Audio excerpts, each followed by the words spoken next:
we really enjoyed writing it. I mean, we loved writing it, which I hope comes out. We loved involving people like Jaylene in building the story in there, and I would say available from Amazon and other good book retailers. So make sure you get a copy. Yeah, absolutely, and it's been available at the isolved booth also, and I know a lot of people have been picking it up, so maybe they'll be reading it on their flights back home. I like to think so. And we'd love folks to visit centerthependulum.com. That's right. There's a website just for the book. That's super cool. Centerthependulum.com.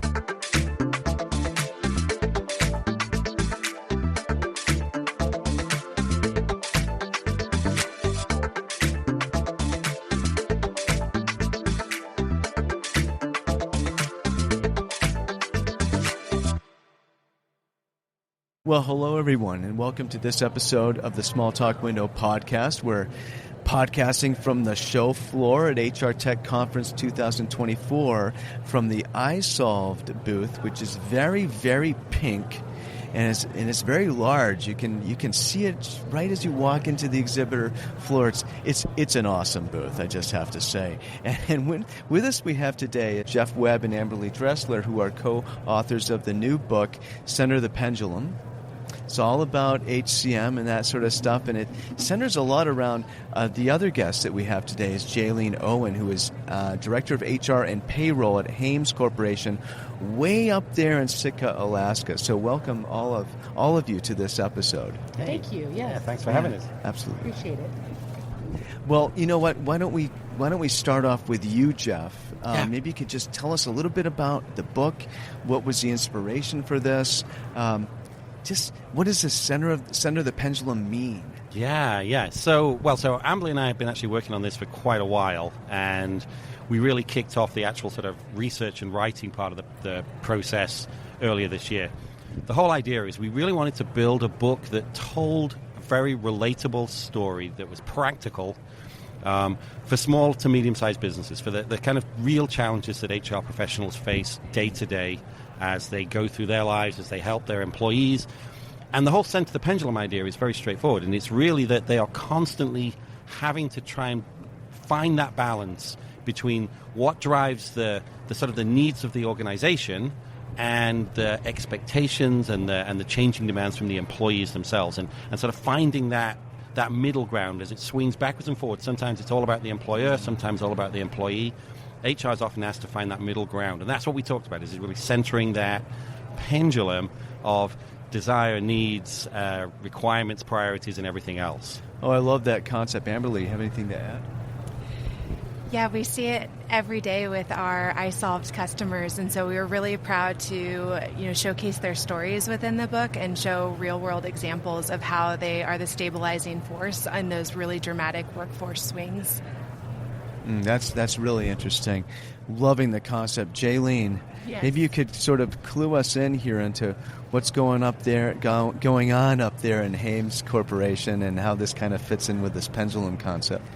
Oh, that's a great question. So living on an island life can be very difficult. The challenges that we face there aren't the typical challenges that a lot of people experience.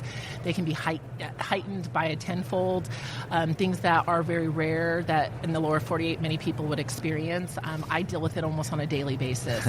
So it's been a challenge trying to really take the ground. When I first moved there wasn't a lot in place, and that's why isolved has been my partner, because they've allowed me and empowered me to be able to take the steps necessary to be able to center that pendulum. What was it like in the beginning before isolved? Oh, goodness.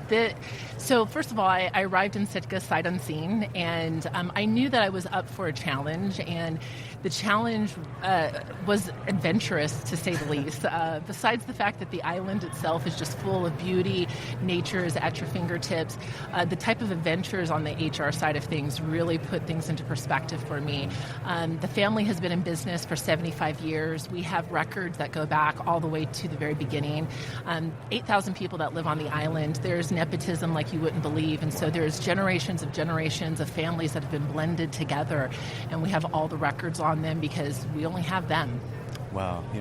I'm from New Hampshire, and 8,000 that's a small town even in New Hampshire, so that's saying something. Jeff, you wanted to add?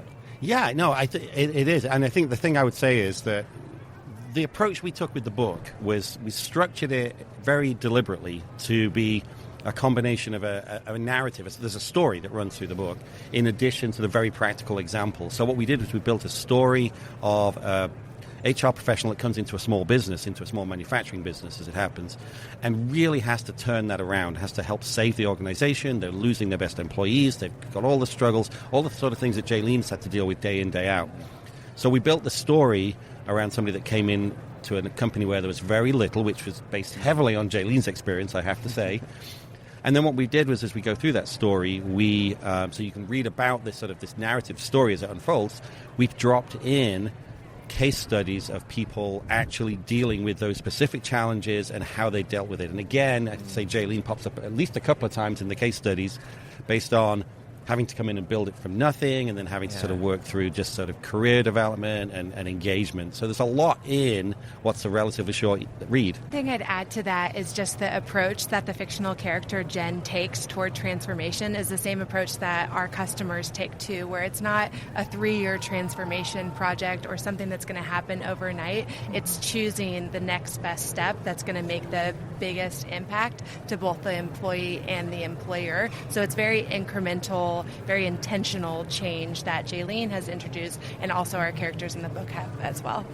Oh, that's a great point, because improving your employee experience doesn't have to be this big sort of boiling the ocean kind of thing. In fact, you're not going to improve it that way. Well, maybe someone would, but it's unlikely. You want to take these small steps, make it easy, make it approachable, because it can feel daunting for a lot of HR professionals. I know it's HR Professionals Appreciation Day today, and there was a survey that isolved did with Talker Research that came out, and HR professionals they're very, they're overwhelmed with a lot of that operational stuff that they don't even get to really pay attention to that pendulum. Yeah, and I would also say that that's very much reflected in the story. It is not. Does it ever feel like you're a marketing professional just speaking into the void? But with LinkedIn ads, you can know you're reaching the right decision makers, a network of 130 million of them, in fact. You can even target buyers by job title, industry, company, seniority, skills, and did I say job title? See how you can avoid the void and reach the right buyers with LinkedIn ads. Spend $250 on your first campaign and get a free $250 credit for the next one. Get started at linkedin.com/campaign. Terms and conditions apply. Tonight on NBC, Jimmy Fallon and Bozoma St. John host the highly anticipated new competition show. I hired 10 creatives from all walks of life. They will be battling it out to see who can impress the world's biggest brands. This is a huge opportunity. This is the battle for the next big idea. This is not play. We're spending millions of dollars. I'm so excited to embark on this adventure with all of you. May the best idea win! On Brand with Jimmy Fallon, series premiere tonight on NBC. Smooth sailing for the characters in this story either. Lots of things go wrong, the things that you would expect to see every day.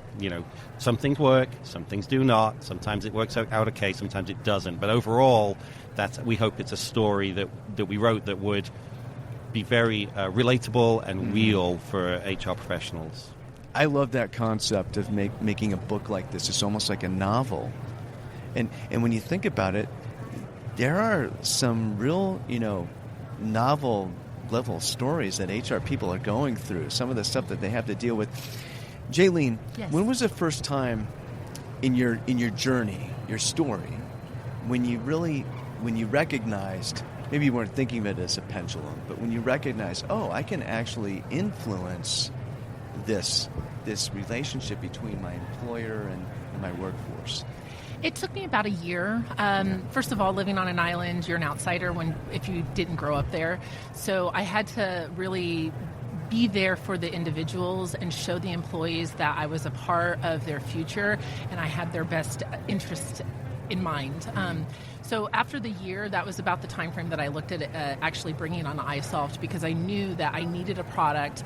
I needed something that was going to give me the flexibility to be able to grow the way I needed to grow. I would actually love to piggyback on that, what Jaylene said, because we had the really amazing opportunity to go to Sitka, Alaska and film some of Jaylene's story. And the business owner himself said exactly that Jaylene coming into Hames Corporation gave both the employees employees and them as business owners a voice in the conversation. And so he really applauded Jaylene's ability to balance both sides. When he said that, I was so proud of you, but you. also just it was a brilliant representation of your story in the book as well. Thank you. Well, that's wonderful. You had the presence of mind to wait, you kind of like get the lay of the land and observe for a year, and you were dealing with a very paper-based situation. It sounds like it was almost a nature-based HR situation, right? Yeah. And so you had sort of the what's the word? You had this ability to just sort of wait and not move too fast till you really knew what you wanted to do. Yes, it takes a lot of discernment. I think when you go into a company, a lot of, especially professionals in the HR world, know all the ugly stories and the things that happen, and they know what to expect, but each company is very different. And I think it's important to understand that when you go into that company, even though you might think that you have the solution that's going to be the cookie cutter application, it doesn't necessarily mean that it will. And you have to take into consideration those employees. And so for me, everything that I've done for the community that I've been involved in is for them, not for me. Maybe you could delve in just a little bit about how isolved sort of helped with that in sort of a consultative way, because not every provider out there is as hands-on. Yeah, that's one of the really nice things about Jaylene's story is the process, right? Again, Jaylene went in and was very deliberate about identifying what the next step was. First of all, we need to get out of all those filing cabinets of bits of paper and things and move into a system to centralize information and start to then think about making sure that everything was running effectively. Payroll ran okay, right? You don't want to mess up payroll. And I think the role that isolved had in that was to be right there along with Jaylene on that journey. What's the next thing to do? How can we help you do that? Let's identify something that's really going to move the needle from the perspective of the employer and the employee. And so when you pair that kind of approach with somebody that's got the plan for how to get there, like Jaylene had, and an organization that's in need of it, you can really see some amazing transformation. And that I think is both the reality of Jaylene's story, and hopefully it's also well captured in the Center the Pendulum book. Yeah, that results in a real page turner. I like to think so. Evelyn. Just that Jaylene's story is unique in that she has, this almost character of the island of Sitka in her story. And so everything that she has dealt with is like amplified by 10. But we also have several other customers in the stories in the book too that have similar stories of working through what's that next best step that can make the biggest impact in my organization. And so the transformation stories are ongoing. Yeah. That sounds like a really relatable book. Jeff, I think you wanted to add something there. Yeah, I was going to say we were very deliberate as well in picking the case studies that we dropped in to cover a lot of different industries so that, again, it would be very relatable for almost everybody. Non-profit, manufacturing, retail, food services, etc. So we tried to cover a lot of different areas with the book. And, I hope people love it. We really enjoyed writing it. I mean, we loved writing it, which I hope comes out. We loved involving people like Jaylene in building the story in there. And I would say available from Amazon and other good book retailers. So make sure you get a copy. Yeah, absolutely. And it's been available at the isolved booth also. And I know a lot of people have been picking it up, so maybe they'll be reading it on their flights back home. I like to think so. Yeah. We'd love folks to visit centerthependulum.com. That's right. There's a website just for the book. That's super cool. Centerthependulum.com. Thank you all for joining us for this episode.